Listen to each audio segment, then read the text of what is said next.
Hey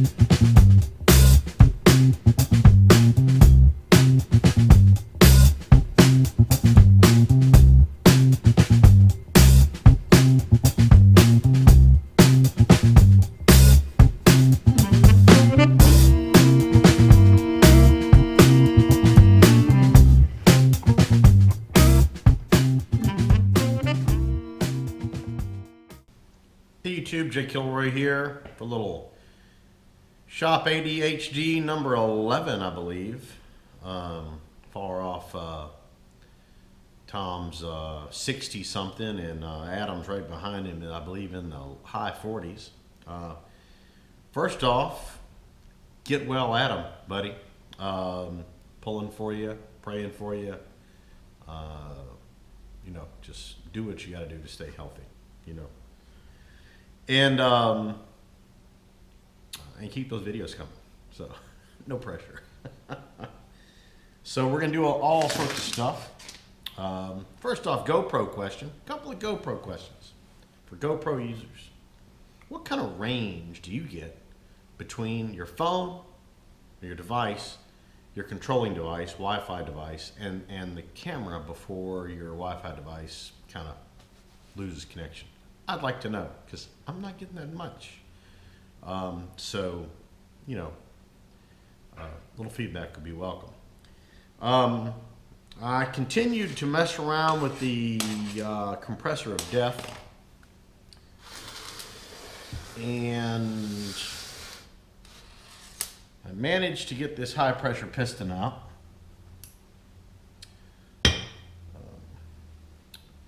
As in the immortal words of Tom Lipton, that is some chowdered shiz right there. Hey, I like that ring. Is that nice? Yeah, that's nice. Anyway, I had to take it across the street, press it out with a hydraulic press, and it came out pretty easy. I mean, not real bad. There's a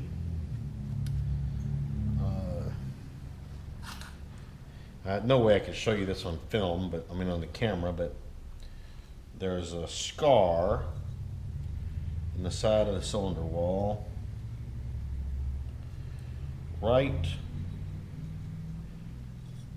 near the bottom. So I don't think it is actually in an area that would coincide with the rings. So I'm going to go ahead and track down parts for this thing and see what parts would cost, and then we'll discuss that in a later video. I know that the low pressure piston is 250 bucks, and I found connecting rods for about 30 bucks a piece. They do not use inserts. I have not found, and I found a gasket and rings all around, gaskets and rings, $140. Nice. And so what I haven't found is I haven't found a high pressure piston, and that's about it. So I gotta find that out. So just with the low pressure piston, the connecting rods, and the gasket set, we're looking at around 400, a little over 400 bucks, right? So you got to find out what this high pressure piston is going to cost. By the way, it's slightly magnetic. I found that to be unusual. It's kind of heavy, so it's not aluminum. It's something else. The low pressure piston was aluminum, but the high pressure piston appears to be maybe cast iron or steel. Anyway, so that's that for that. We're gonna go ahead and put this back away and all of its nastiness. I did manage to dredge a couple more nice chunks out of the crankcase. So anyway, there's that.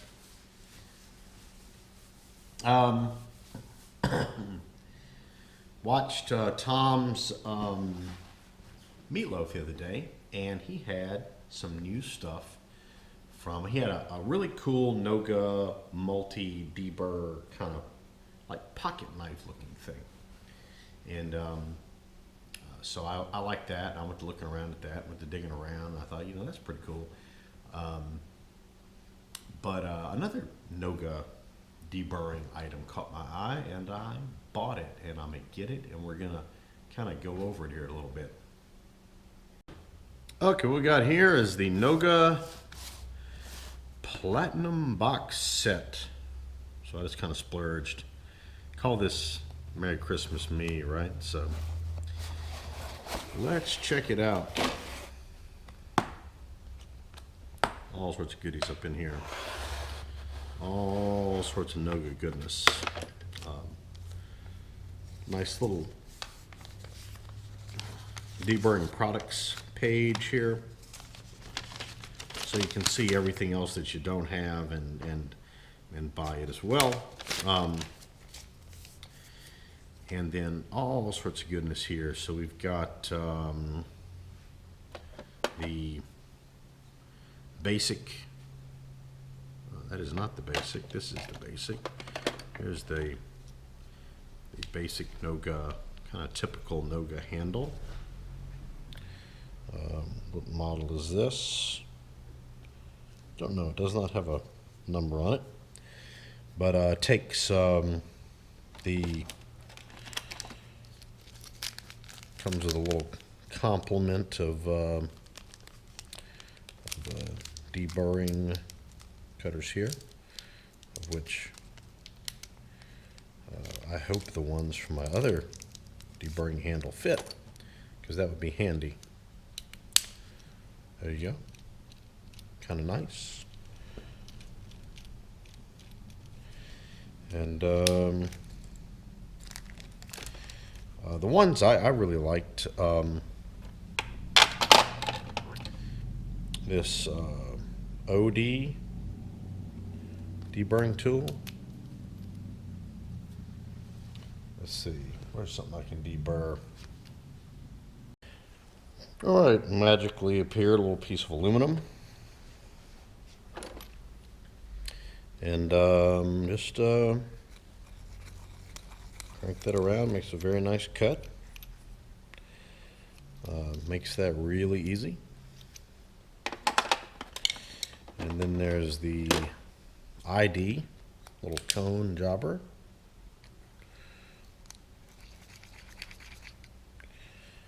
Again, it's a very nice cut. Of course, it's aluminum, it's easy. But I really like that. That's a nice feature there.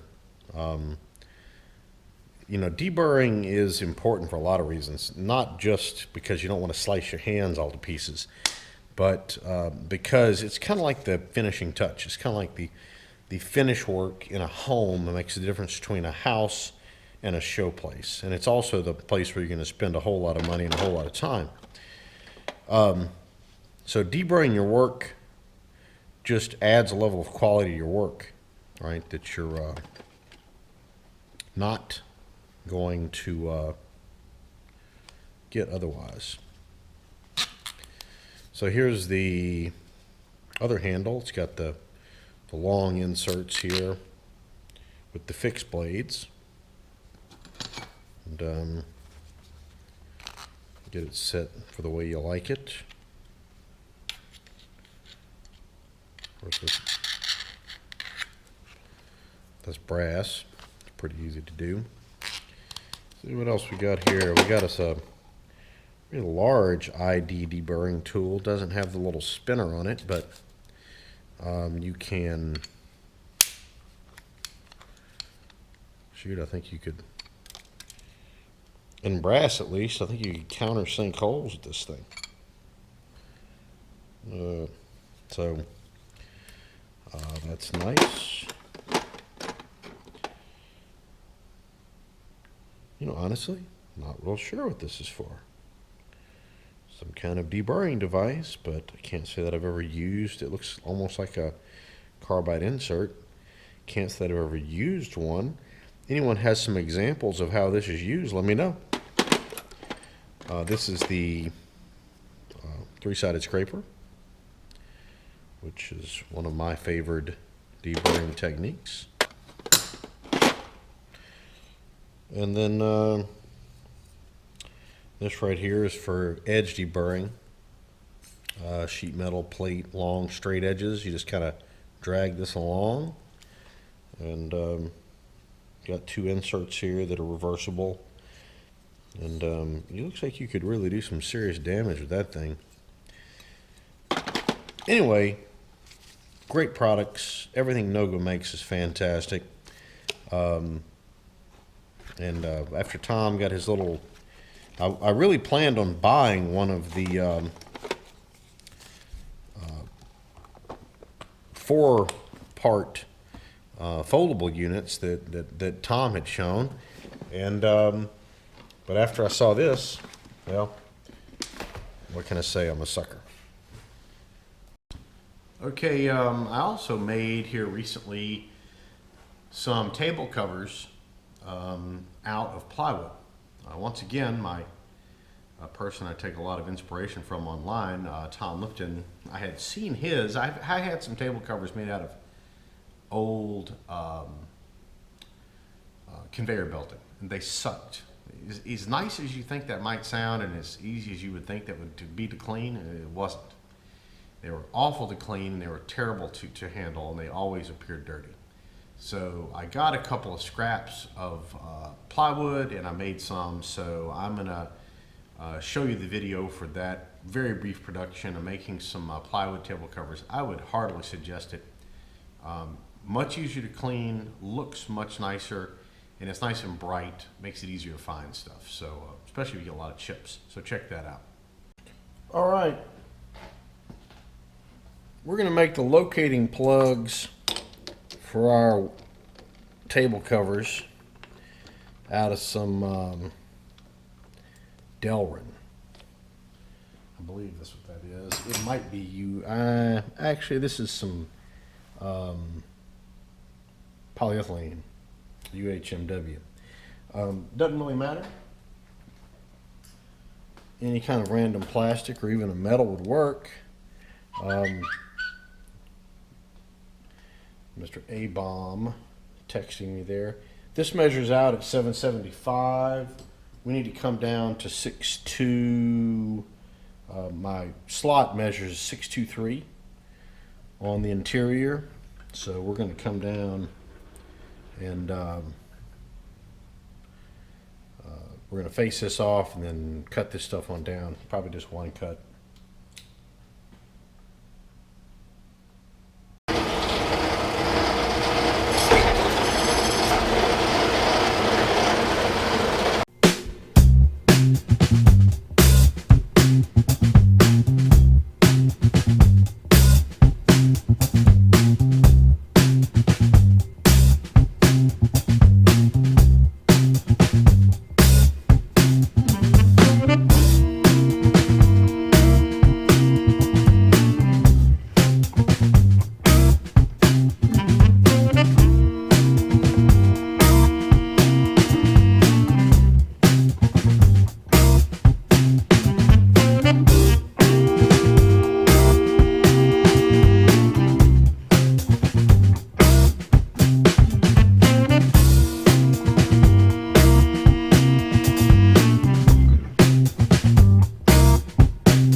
All right, we got our 4 plugs here. They got a little pip on the back from parting off, which is just taken care of like so. And clean that up a little bit. Okay.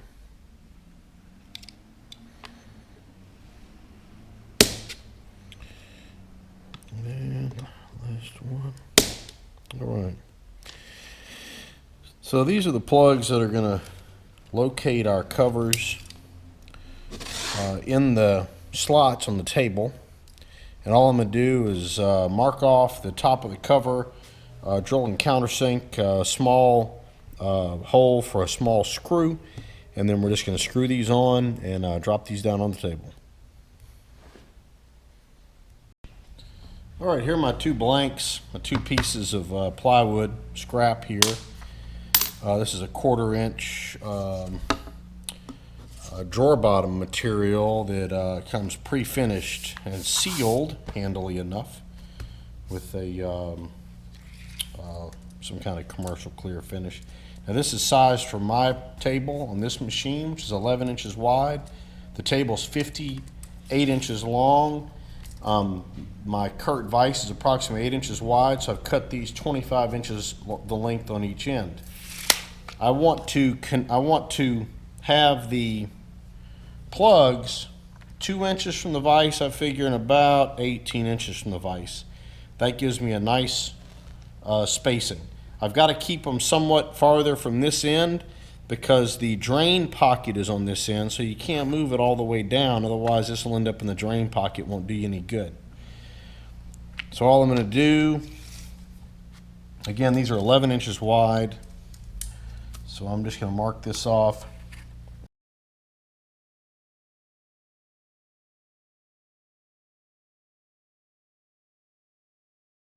Got my ever trusty DeWalt impact gun with a little countersink bit there. Go ahead and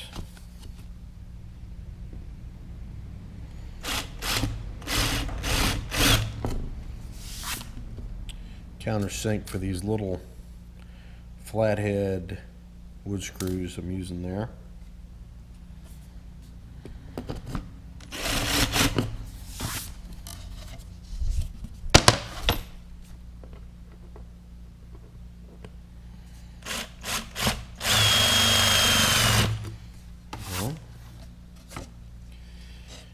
Now I'm probably going to want a little pilot hole in these chunks, and I should have done that before I took them out of the lathe, and I didn't.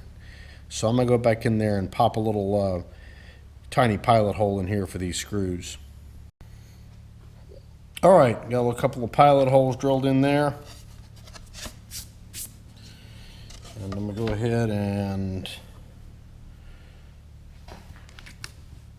screw these in.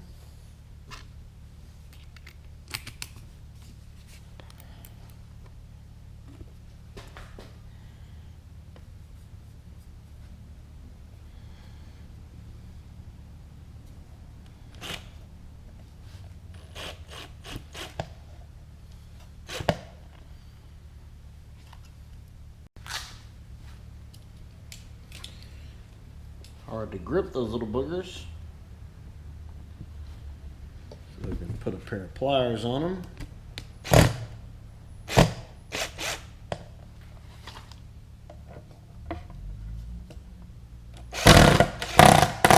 There we go. One down.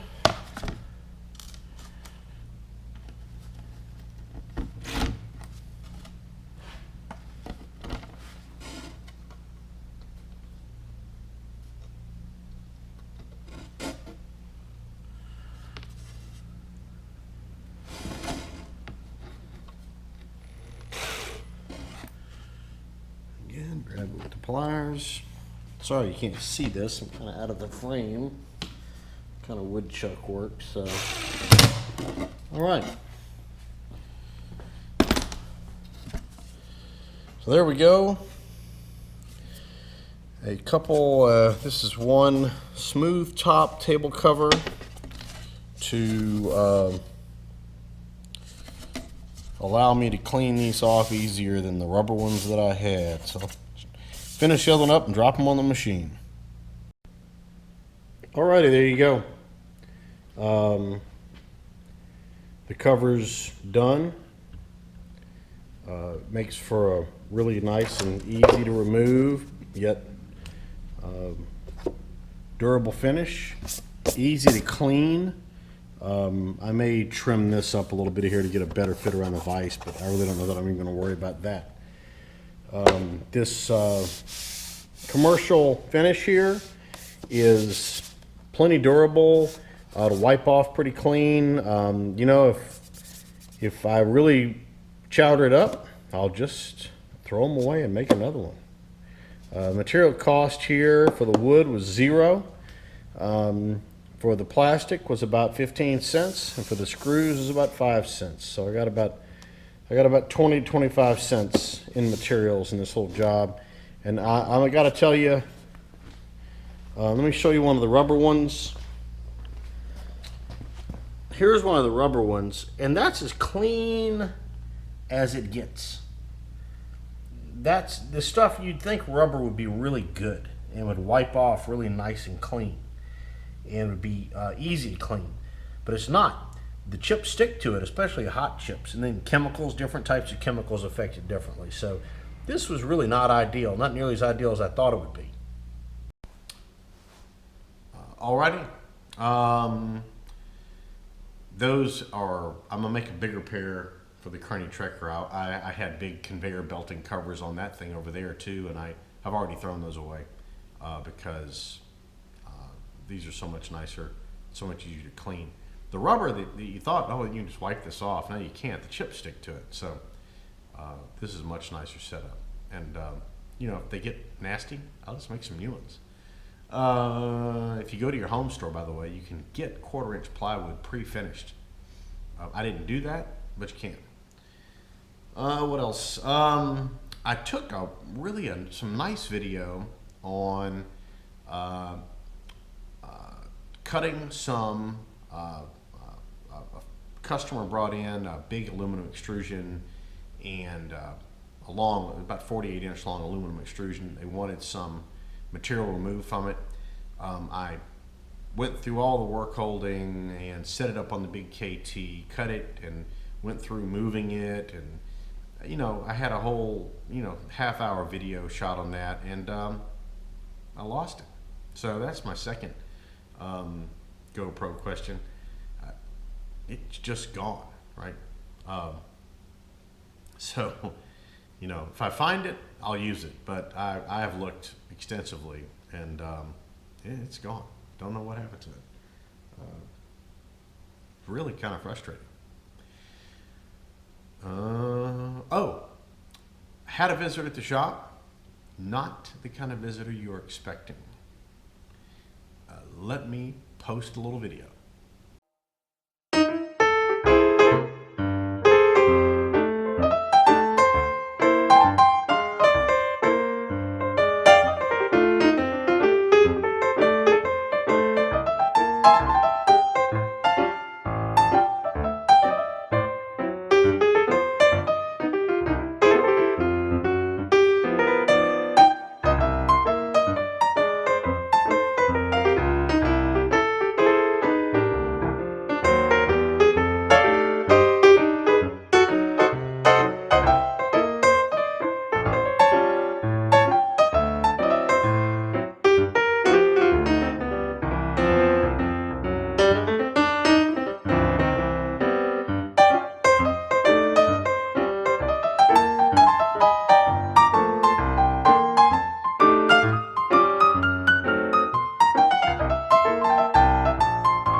Okay, that was interesting, wasn't it? I got pigeons out there in front of my shop. They're a problem.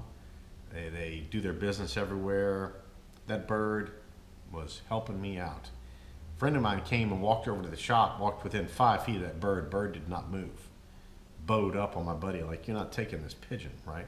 All he left was feathers and feet. Pretty impressive. So, got some new tool acquisitions other than the Noga. So let me get some of that stuff out. All right, we got a couple little tool acquisitions here other than that Noga from earlier. This is a adjustable pin spanner that you grab with a 1/2-inch ratchet. I bought this as a result of that really tight bearing retainer on the pacemaker. $40-something, as you McMaster car folks recognize. It was a McMaster car purchase. It's an OTC tool. It's pretty well made. The pins are there's 2 set screws here on this side and this side. You can take them out and you can swap the pins around. There's a 1/4-inch side and there's a 3/16 side, which are common. And suppose it'll go up to 5. What does it say? Well, I'd read it, but the sticker's in the way, and it's in French and Spanish. From 1 to 3 3/4 pin spacing. So from 1 inch to 3 3/4. Excuse me, they're 1/4-inch and 7/32 pins, and then you can use a 1/2-inch ratchet or breaker bar there to apply the requisite torque. So looking forward to putting that to use. And this is a little bunch of taps I got here on the bay, and the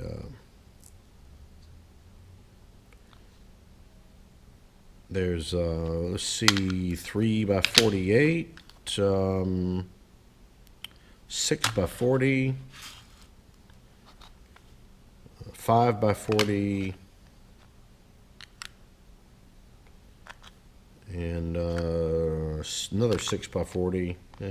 Might have to trade some of those, and another 3 by 48. So 3 by 48s, 5 by 40s, and 6 by 40s. So if anybody wants to make a deal on some 6 by 40 or 3 by 48 taps, let me know. These are quality Union Butterfield, American-made product, and in real good shape here. I mean, brand new. This is stuff's new in the box. So there we go. Alrighty, it's a little what's been going on in the shop around here, except for all that nice lost video footage. Got a couple more little pictures to share with you on the way out. Got a picture of some panels been built. Been doing a lot of automation work recently. So I got a picture of some big panels I've been working on.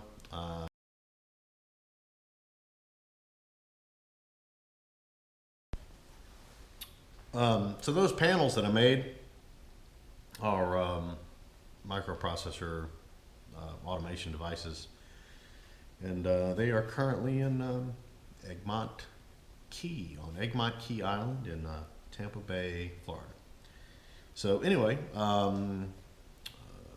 next picture is picture from Thanksgiving. So let's see, for all of those that are offended by the act of hunting or the sight of game animals, might want to fast forward now. Took my son hunting. We had a successful time and brought home a nice sized buck, which will replenish my freezer, which is getting drastically low on venison. So check the pic out.